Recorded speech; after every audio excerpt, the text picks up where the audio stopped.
In order to get rid of my pestering, Tyrone faked his own death and went abroad, unaware of the truth. I chose to die for love. 3 years later, he returned to the country and finally remembered me. He said that he could overlook my absence and give me another chance. But he didn't know that I had been dead for 3 years. Tyrone has returned to the country. This incident has caused quite a stir in the entire Beijing social circle. After all, Tyrone had a very high-profile funeral back then. Could it be that he has come back to life now? So, the news of Tyrone's resurrection hit the front page headlines on the very same day. Meanwhile, I was wandering around in the human world. There are some advantages to being a ghost. No matter how thick the walls are, I can pass through them with ease, and I no longer have to spend money on food. The downside is that I have been floating around like this for 3 years. Other ghosts all say that I am a lonely wandering ghost. I really dislike this title. Other ghosts ask me to tell them where I come from and what my name was when I was alive. But I can't figure it out even if I rack my brains. I have forgotten everything about my life before death. I was shuttling through the streets and alleys as usual. Suddenly, a huge suction force hit me. Before I could even scream, everything in front of me turned white. When I opened my eyes again, I found myself in a magnificent private room. Brother Tyrone, you're finally back. You have no idea how much we've missed you these 3 years. A voice came from beside me, and I subconsciously looked up. I saw a man sitting on the sofa. Immediately, I, as a ghost, was stunned. He was so handsome. Why didn't I follow someone this handsome before? Tyrone waved his hand slightly, and his voice was as pleasant as the sound of a flowing brook. Here I am, back now. Everyone drank up the liquor in front of them. The atmosphere also relaxed. By the way, Brother Tyrone, since you came back to the country with such fanfare today, that little girl May must be calling you nonstop, right? Tyrone pulled the corners of his mouth slightly. What do you think? I think it must be like that. Tyrone raised his eyebrows, picked up his phone and started scrolling through it. May. I murmured this name softly. I just thought it was such a tacky name. Tyrone kept refreshing on several apps like text messages, WeChat, and Weibo. Before I, as a ghost, could figure out what was going on, Tyrone suddenly slammed his phone face down on the table. It's getting late. I'll go back first. Just put the drinks on my tab. Tyrone got up and walked out. I had to trot to keep up with him. Looking at Tyrone's side face, my intuition told me that he was angry. But what was he angry about? This wasn't something I, as a ghost, could understand. I followed Tyrone back home. As soon as he entered the house, he started taking off his clothes. I wanted to leave, but I found that I couldn't move at all. Even though I had passed through the walls, I would bounce back to Tyrone's side the next second. It was so strange.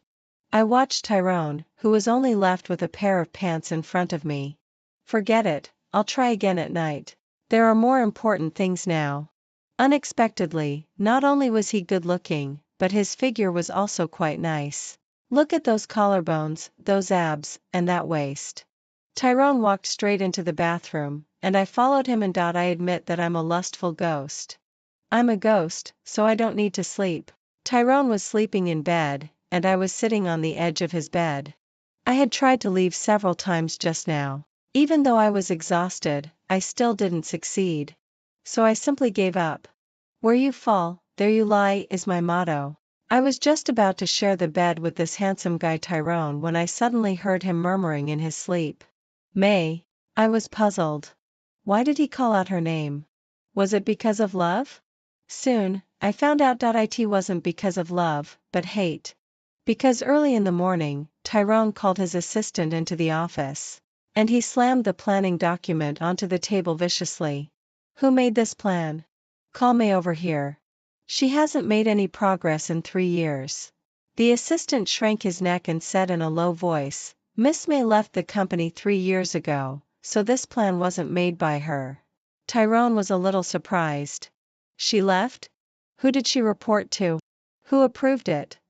Tyrone asked aggressively. You weren't here at that time, so she didn't report to you. The assistant paused and then said, I'll call the person who made this plan over here right now. Forget it, never mind.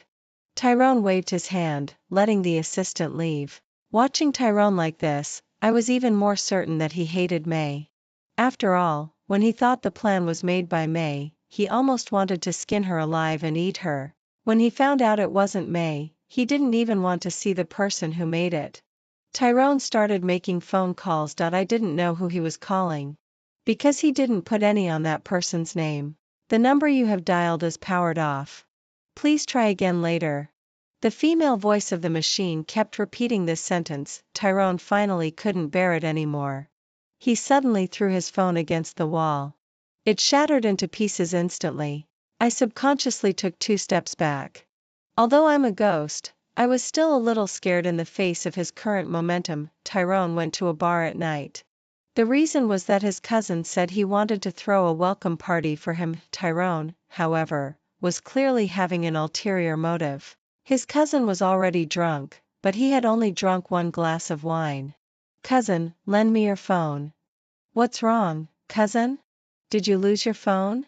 Although his cousin said that, he still obediently handed the phone to Tyrone. Tyrone took it and immediately clicked on the dial button.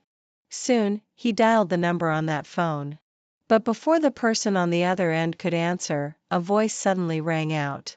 Oh, isn't this Tyrone, who came back to life? The young Master Tyrone?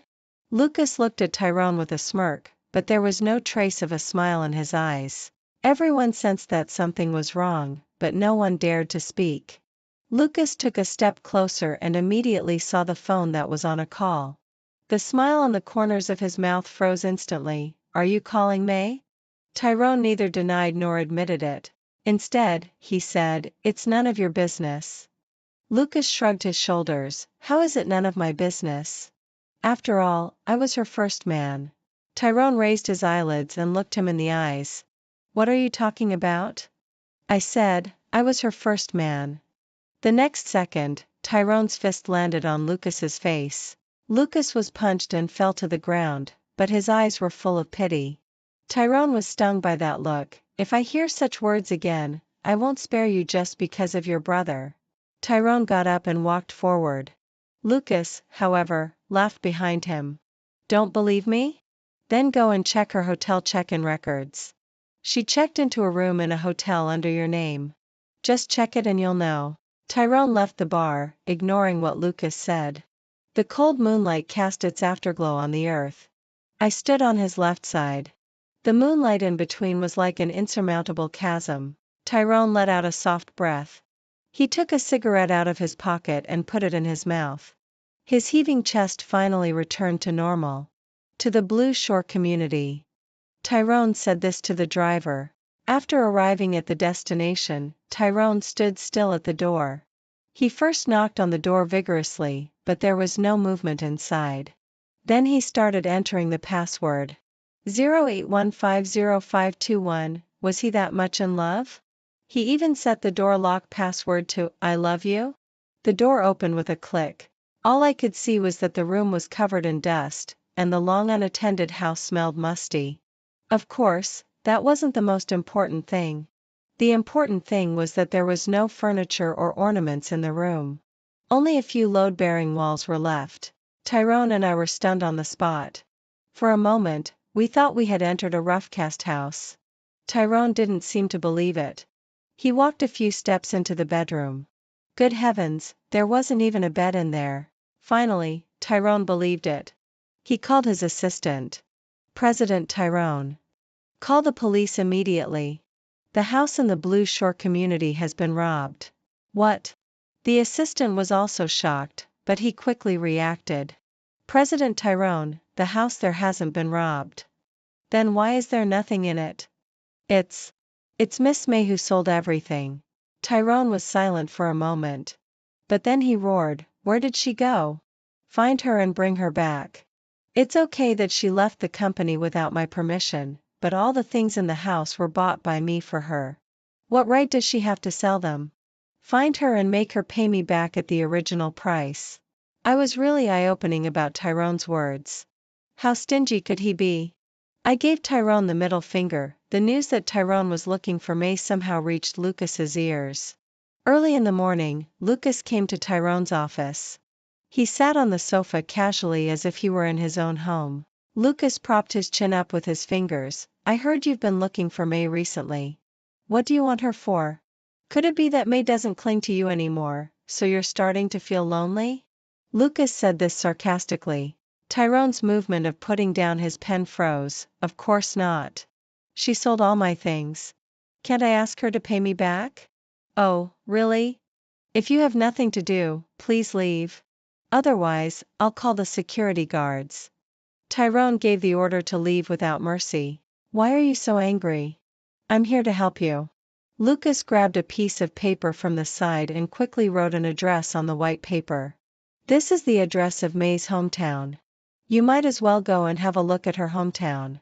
Tyrone glanced at the paper. Are you being this kind? Lucas shrugged his shoulders. Of course not. But I also want to see May again. Lucas's last words were very soft, so soft that neither Tyrone nor I could hear them clearly. After Lucas left, Tyrone threw the piece of paper into the trash can without a second thought. I looked at him in confusion. I was really puzzled by his action. He was the one who wanted to find May, but now that he knew the address, he threw it away like this. A man's heart is truly like a needle at the bottom of the sea. Tyrone drove himself home at night. He drove the car really fast, and the pendant in front of the car kept swinging back and forth. My eyes were drawn to it. It was actually a Buddhist pendant for ensuring safety. I didn't expect that Tyrone would believe in Buddhism. Tyrone suddenly slammed on the brakes and clenched the pendant tightly in his fingers. May, did you do it on purpose? Did you give me these things so that one day after you disappeared, I would see them and think of you? Tyrone almost spat out these words through gritted teeth. Then he turned the car around and drove back to the company. He ran up to the office as fast as he could.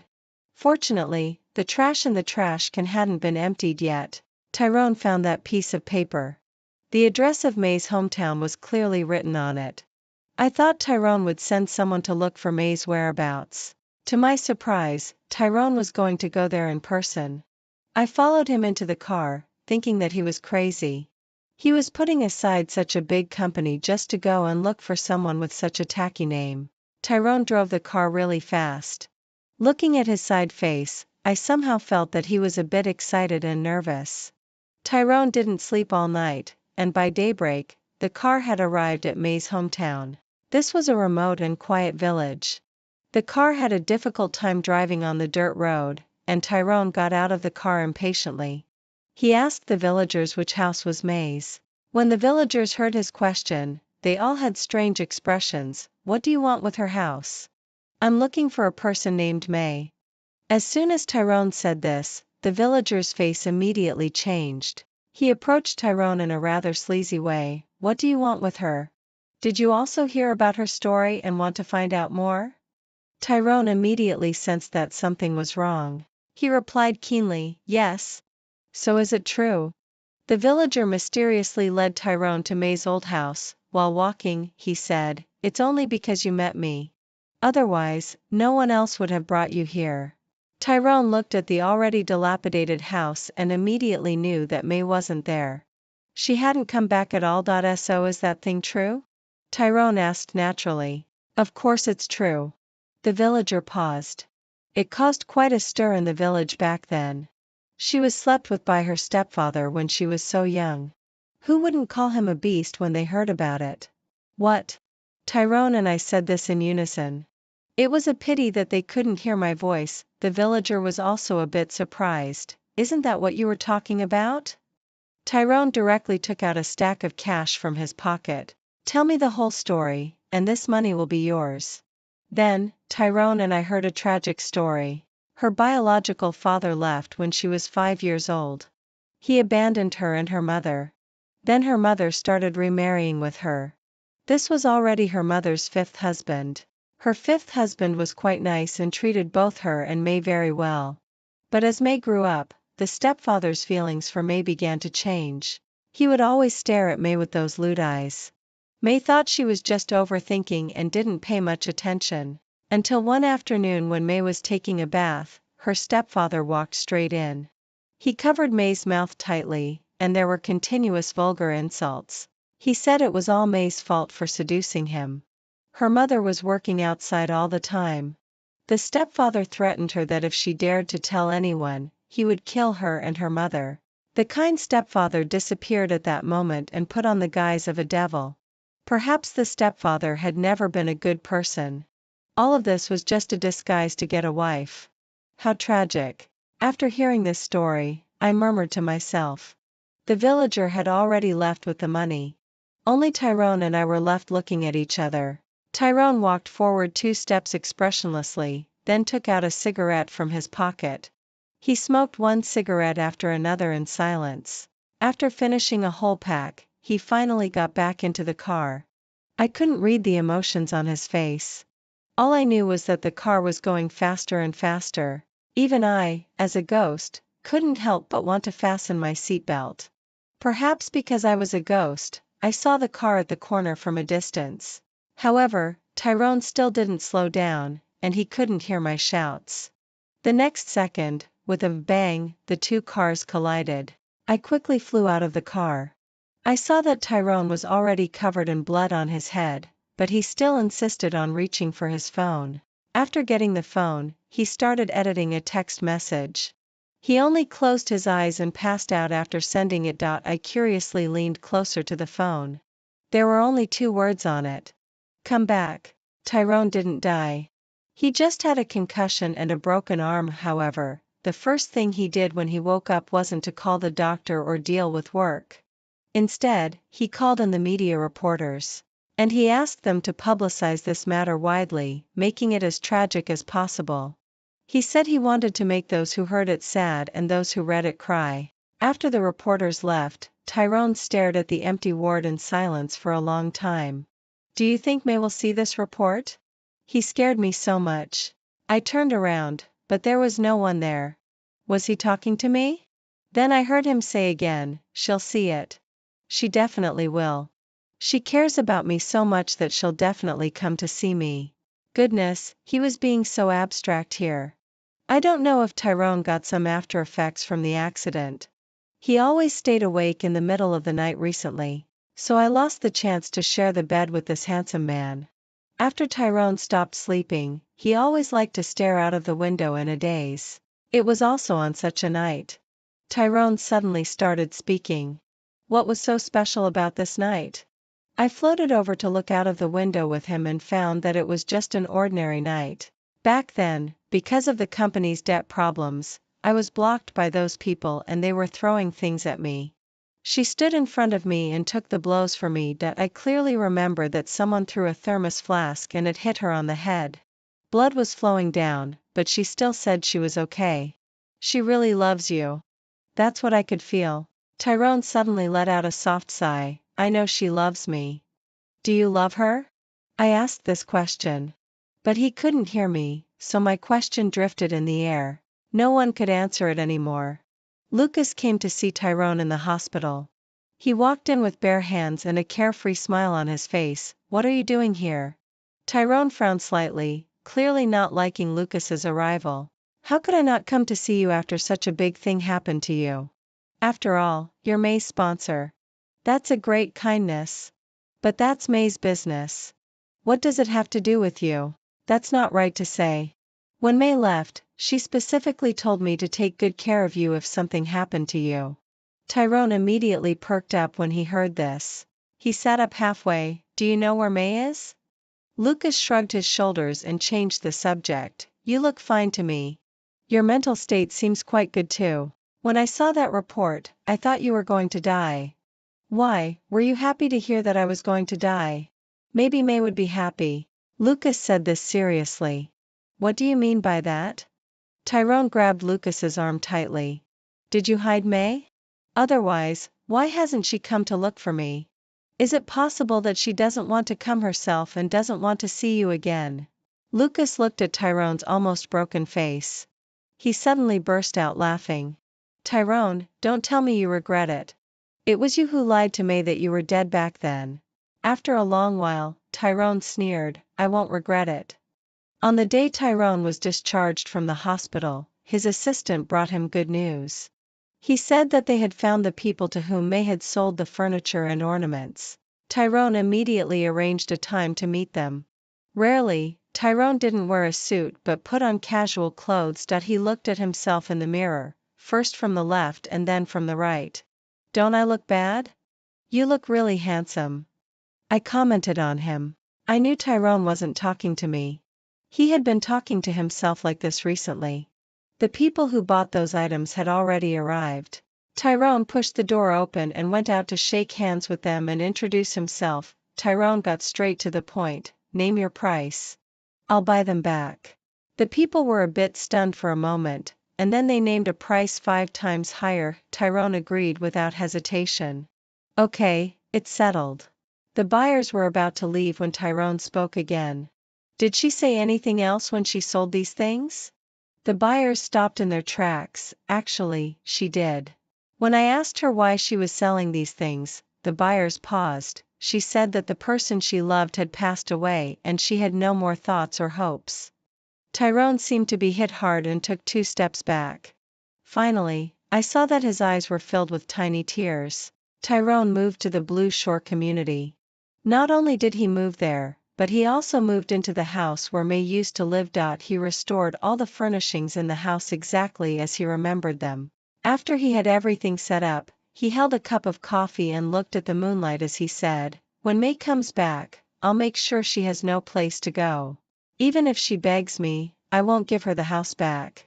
Looking at his smug look, I was left speechless for a moment. Only that the number of times he called May at night increased. From just one "May" to "May, remember this, I won't let you off easily this time." And then to "May, where are you? Why haven't you come back yet?" Looking at Tyrone murmuring in his sleep, I couldn't help but ask, "Do you love her or hate her?" Tyrone wouldn't answer me. Looking at the same moonlight, I couldn't help but start to wonder too. "May, where on earth are you?" On the 15th day since Tyrone had been living here, his father came to find him. As soon as he entered the door, he slapped Tyrone across the face. Even I, as a ghost, was stunned. Tyrone didn't even furrow his brows. He just calmly called out, "Dad." "Dad? What dad? Do you even remember that I'm your dad?" His father let out a heavy breath, and his irritable mood eased a bit. He looked Tyrone up and down in the house where he was living. "Don't tell me that you were in such a hurry to come back to the country just to live in this shabby house." His father spoke coldly, his gaze as sharp as if it could see through Tyrone's soul. "Of course not," Tyrone finally answered. "Then tell me what for." "The business abroad is so busy." "You came back just like that without listening to anyone's persuasion. What on earth are you trying to do?" "I have my own things to do." Tyrone paused. "Dad, don't force me. Your cousin is handling the business abroad quite well. You'd better behave yourself." After saying that, his father turned around and left. "If you don't want to inherit the family business, tell me as soon as possible. Aren't you ashamed to do all this for a woman?" That was the last thing he said. This last sentence really hit Tyrone where it hurt. As soon as his father left, he smashed the vase by the door, then he started smashing things like crazy. His eyes were bloodshot, and blood was constantly dripping from his fingers. He didn't stop until he was exhausted. He was half kneeling on the floor, and the smell of blood filled the whole room. His head hung lower and lower until it touched the floor completely. Soon, he let out a wail. I stood at a distance watching him. I thought he was wailing like a donkey. Tyrone went crazy again.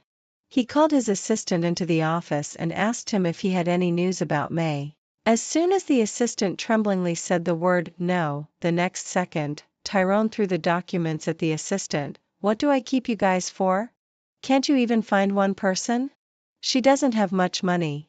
Where could she have gone? If you can't find her in the province, look outside the province.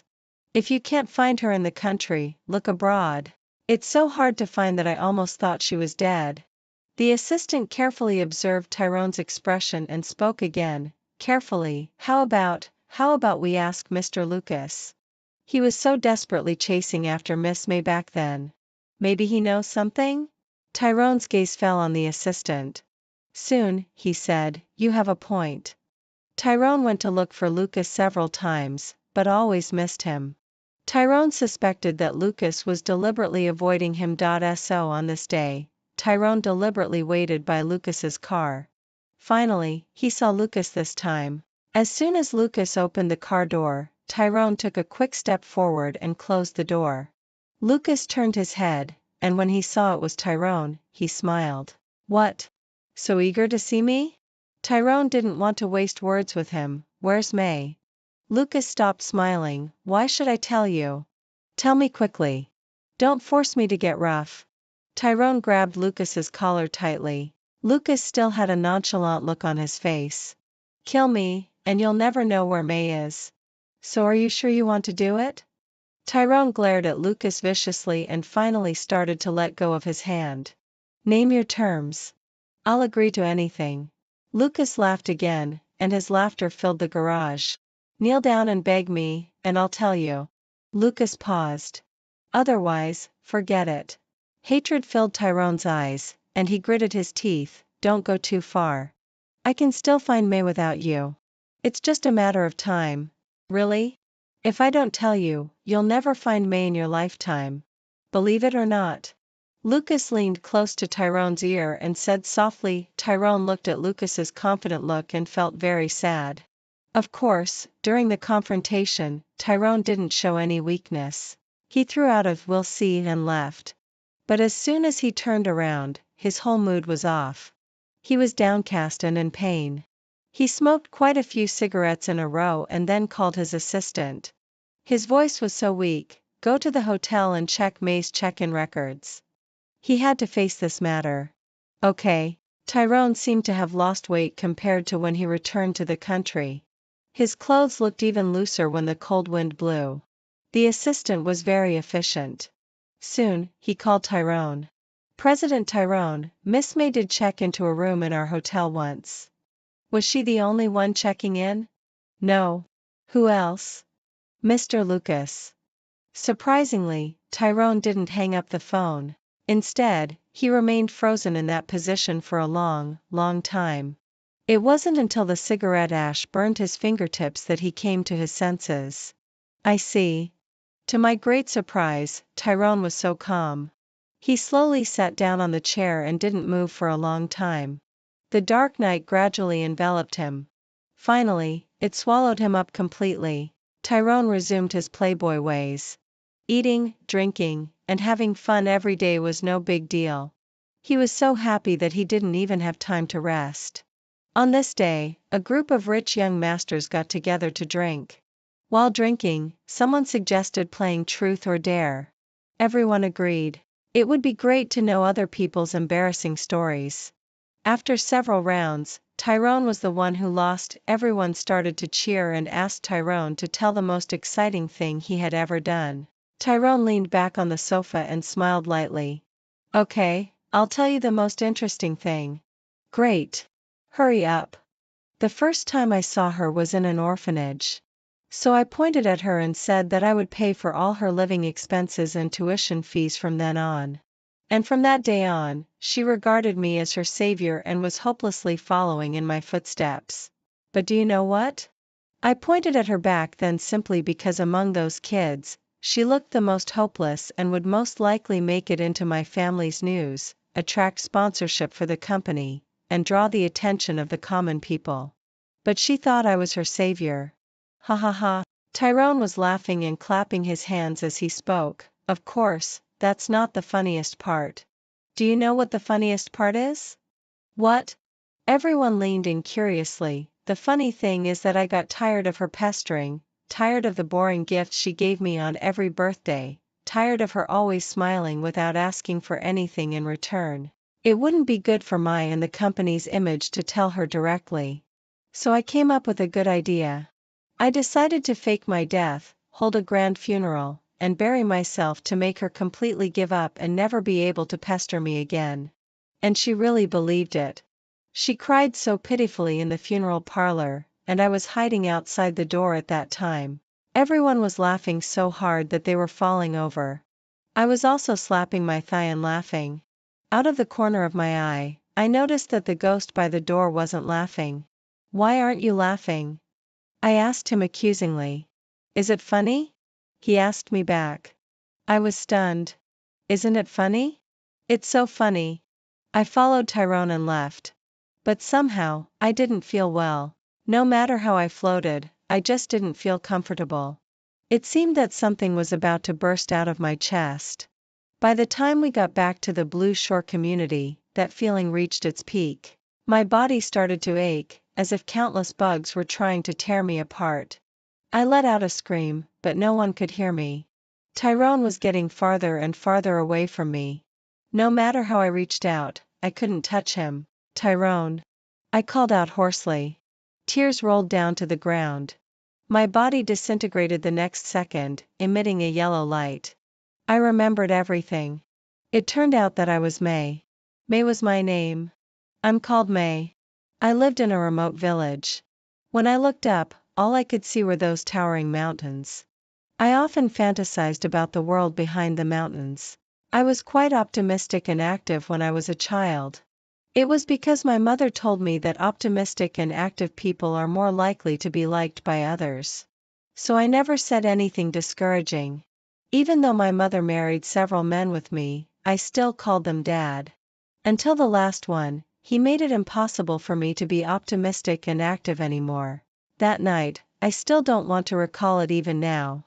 I wished I could bump myself into amnesia so that I wouldn't have to face it. Later, I finally had the courage to walk into the police station and expose their crimes. That was also the first time I convinced myself to believe the fact that my mother didn't love me. I told my mother that he had raped me. My mother said that it was impossible and that if anything happened, it must have been me who seduced him first. It took a lot of courage to believe this. It took me a long time. After that incident, I became an orphan. No one was willing to adopt me. Everyone avoided me. Finally, I was adopted by an orphanage. I lived in a daze there. Everything was like a dream. Many times, I felt that I wasn't really living in this world. Until one morning, a young boy came to the orphanage. He wasn't that old, but he was wearing an elaborate suit and his hair was neatly combed back. I was huddled in the corner, but I was curious about him out of the corner of my eye. I thought, could he also be a child without parents? Was he coming to the orphanage too? Until his index finger pointed at me. That afternoon, the dean found me and said that I was lucky. From then on, I would never have to worry about money anymore. Young Master Tyrone would pay for everything for me. That was the first time I heard his name.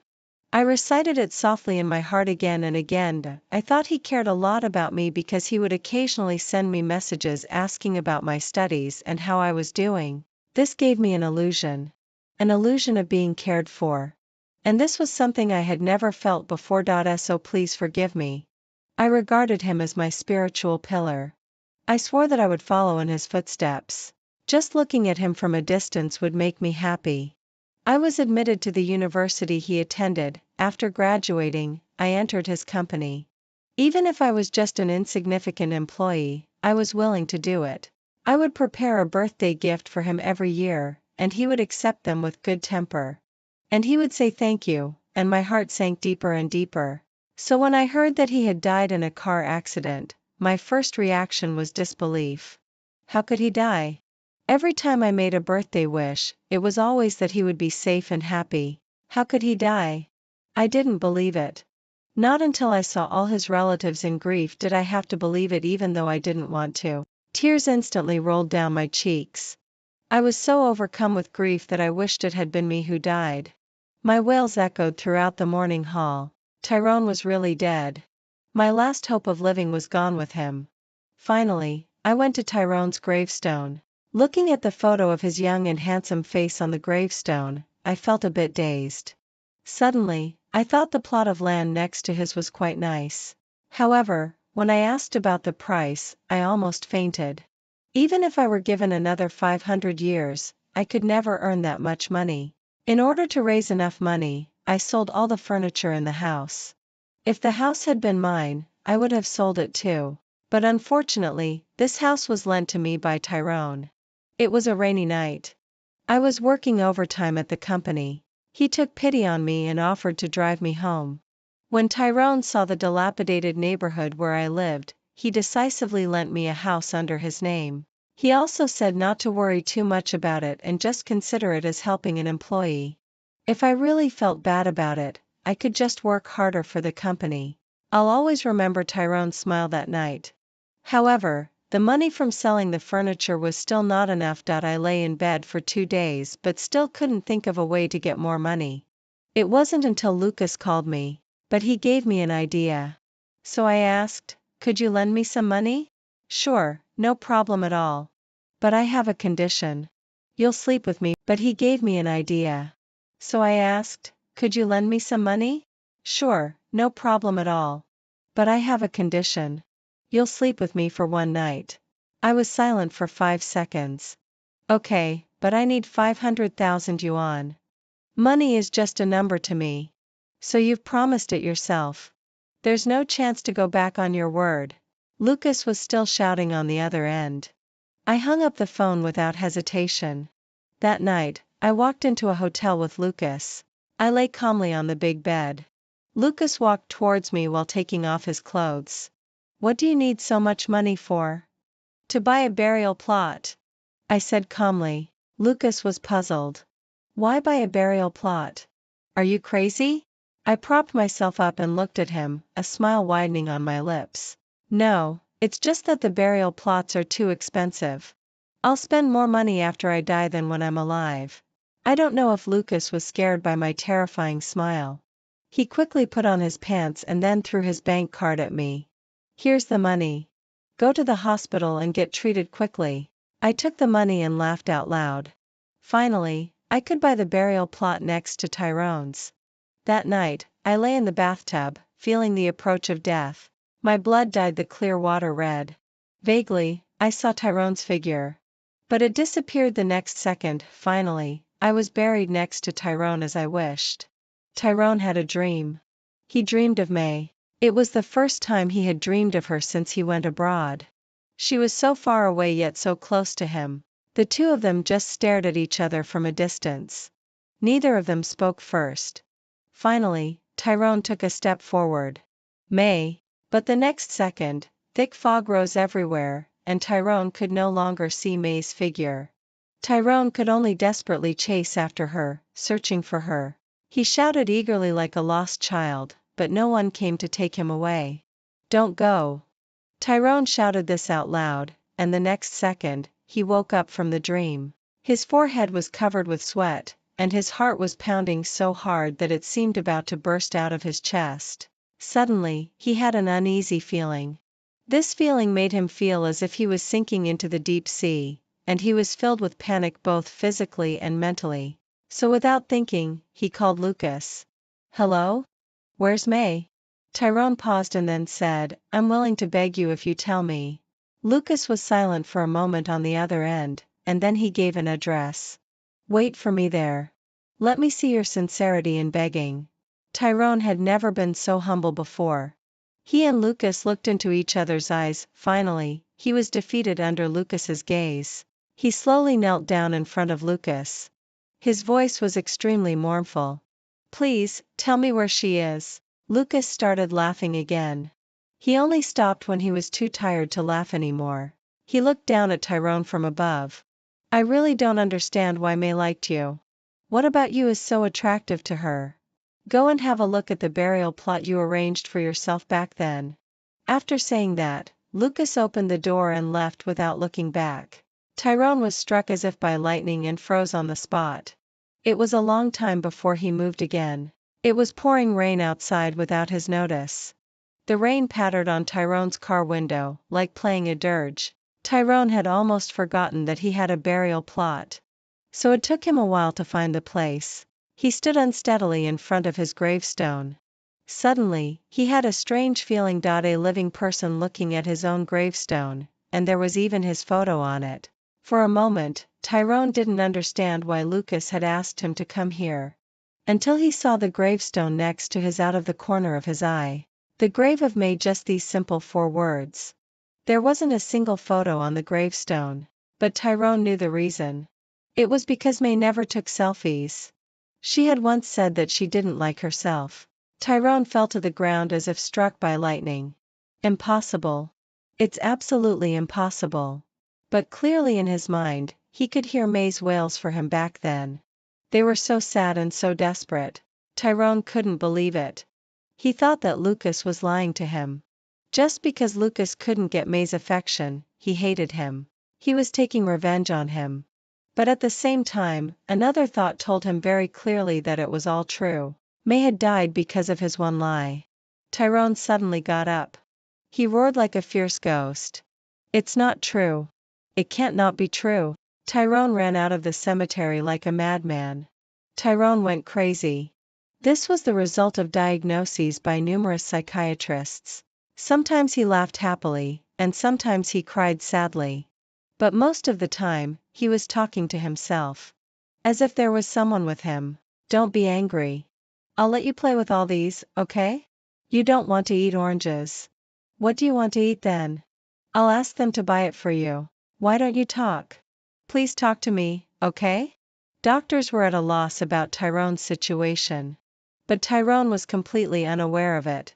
So just like when the news of his return to the country spread, the news of his going crazy also became a hot topic on the internet. When Lucas got the newspaper about Tyrone going crazy, unusually, he didn't laugh. Instead, he was silent for a long time. He could still vaguely remember the scene when he first met May. It was the beginning of freshman year. May was walking towards him from a distance.